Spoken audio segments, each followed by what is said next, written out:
Hello, and welcome back to day 8 out of 50 good question to ask the tarot cards. If you would like the full list, it is linked down in the description below. It is from a forum that I was sent a while ago. And if you would like a private reading, because this does relate to relationships and marriage or just long-term commitments in general, so this might not be a resonance to everybody, please schedule in a private reading with me. All that information will also be down in the description below. Today's question is, what do you love about your partner that is also a challenge in your relationship? Let's get started. What do you love about your partner that is also a challenge in your relationship? Resilience, and the desire to not want to put more pressure on you when you don't need it.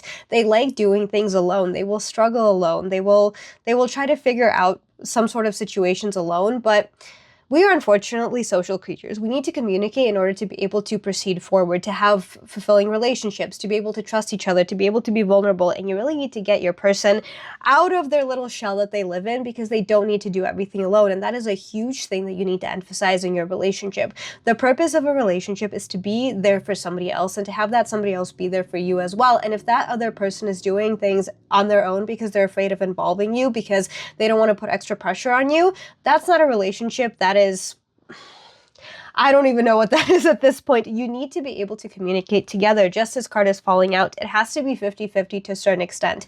Yes, they should be taking care of you. You should be taking care of them. It's not always going to be a solid 50-50% between the two of you. And it doesn't have to be 50-50% in every aspect of life. It doesn't have to be all related to finances. It doesn't have to be all related to going out and planning things.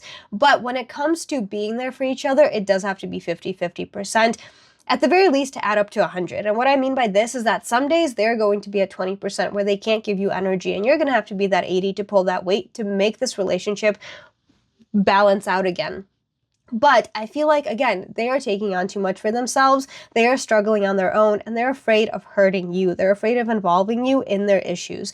And with the 9 of Swords falling out here as well, and also swords being a big one in the Justice card is also interesting, that there has to be a balance of communication. I feel like they're just hiding too much from you, not because they need to hide things, not because they're not trustworthy, but because they're scared.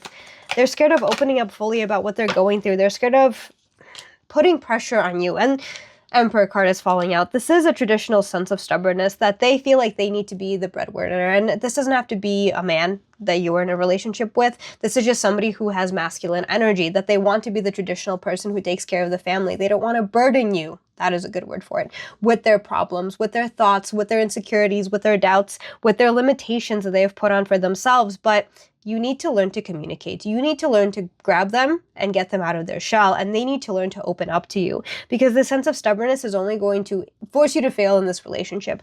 And the thing about what you love about your partner that is also challenging, you love that they're responsible. They are responsible enough to deal with their own problems without burdening you, but at the same time, it is a challenge in your relationship because there's a lack of vulnerability, there's a lack of communication, there's a lack of having being their shoulder to cry on, because they don't know how to cry. Let them know that it is okay. Let them know that they don't have to be so stubborn. Let them know that you can handle things once in a while as well, because you are also responsible. You are also responsible for this relationship flourishing. You are also responsible. Emperor and Empress card falling out. You are also responsible of taking care of them. If they don't treat you like a queen, how can they actually be a king? If they don't put you on a pedestal and trust you enough and be vulnerable with you and know that you are going to take care of them, what kind of relationship is this? Both of you have to stay on your pedestals, yes, but you have to learn to work together to keep those pedestals afloat. So a lot of work has to happen in this relationship for it to continue to flourish, to continue to blossom, and it will, because you guys are interconnected with the Emperor and Empress card falling out, but there does need to be a balance of communication, a balance of vulnerability, and a balance of actually talking about your problems, sitting down and communicating them. If they close off when something happens, you need to get them out of their shell. If you close off when something happens, you also need to get yourself out of your head and bring it into the topic of conversation to actually talk about your issues together. It's not you against each other, it's you against the world. Treat it as such. Communicate better.